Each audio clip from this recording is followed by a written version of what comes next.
السلام علیکم میرے پیارے بھائیوں اور بہنوں، روزے کے حوالے سے ایک سوال یہ بھی بہت زیادہ پوچھا جاتا ہے کہ بھائی الٹی آنے سے کیا روزہ ٹوٹ جاتا ہے؟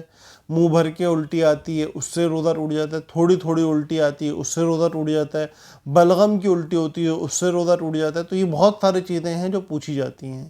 یاد رکھیں، حلق سے کوئی چیز اندر جاتی ہے نا تو اس سے روزہ ٹوٹتا ہے۔ آپ کی الٹی حلق سے باہر آتی ہے، اب اس کے اندر آپ کا روزہ نہیں ٹوٹے گا، چاہے وہ بلغم کی الٹی ہو، چاہے وہ آپ کی منہ بھر کے کیا ہو، چاہے وہ تھوڑی تھوڑی الٹی ہو رہی ہو، ان میں سے کسی صورت میں آپ کا روزہ نہیں ٹوٹے گا۔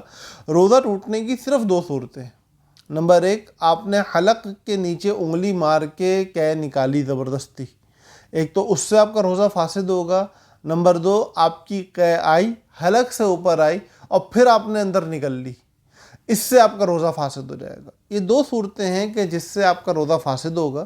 اس کے علاوہ باقی الٹی آنے سے روزہ فاسد نہیں ہوتا۔ کنٹینیو انسان کو روزہ چلاتے رہنا چاہیے۔